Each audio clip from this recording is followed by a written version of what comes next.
bir jahon inoqa bizga sodiqona aytaman. Yig'lasangiz ki namozing ketmasin. Minglarcha fikr sizni muqobilingizga qiladi. Oxirin lahzaga oyoqlarini angushlari qirqilgan, qo'llari qirqilgan, quloqlari qirqilgan, ko'zlari dog' qilingan Makka mardumini eng shikbo'sh javonlaridan shuncha bir nozdona yeri ediki, mardum Makkani ichiga nozdona javoni Quraysh tonilgan edi. Mo'min natijai dinga fidokorlik qilishlik. 2 rakat namoz o'qiydilar surat bilan, tezlik bilan o'qiydi. Mufassirlar bitiydi, nima uchun tez bilan o'qidi? Aytdiki, bu nangni taylab ketmayman, margdan, o'limdan qo'rqishligidan namozni daroz qilib o'qigan edi. Ko'togina namoz o'qidi. Quraysh mardumi payom berdi javonlarga, aytdiki, nechata qo'llarini qirqinglar. Makkani girdlariga aynaltiringlar ki mardumni yuragi yaxlasin. Chun Horisni o'ldirgan edi. Allah subhanahu va taolo bashakli zambur yebardi, tamom tarafi go'shtlarini hifozat qildi. Janobi sahoba aytadiki, qasam ba Allohki 7 ro'zgacha go'shtlariga bir dona nish urmaydi zambur, vale hifozatini qildiki, mardum Makka go'shtlarini to'ta qilib ko'chalarga beistaloq kuchuklar oldiga taylasa, Alloh mutol hifozat qildi deydi. Ba'zi qaziya o'tgandan sonra Umar roziyallohu taolo anhu xalifa bo'ldilar. Madina Munawvaraga o'zlari valilarini yebardi, nimani ustiga qaratib.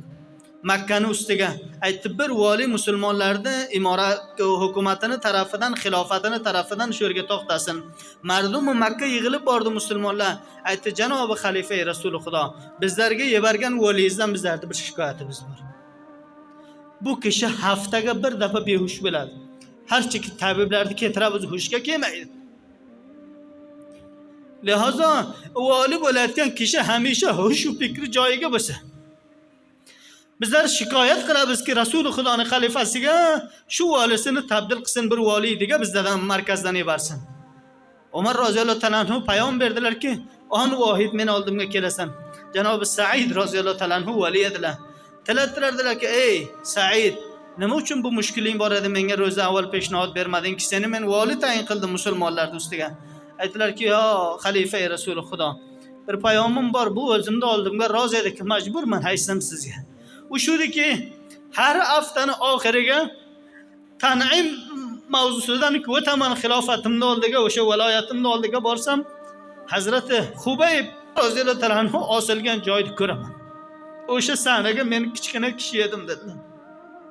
Mardum Makka osbedi. Yodimga tushadi, behush bo'laman. Boshqa jurmim yo'q.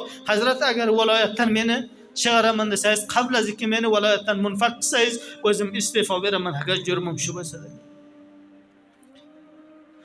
Islom osonlik bilan kelgani yo'q. Tarqibol islomga muhtoj bo'ling. Qaysi biz avlodimizni borasiga muhtoj bo'libmiz?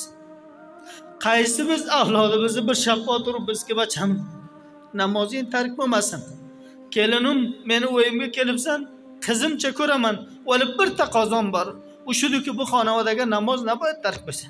O'sha pullar biladiki, aziz ukalarim, aziz nasljon inoqalarim, aziz otalarim, bizlar darqiboli islomga muhtoj bo'lamiz.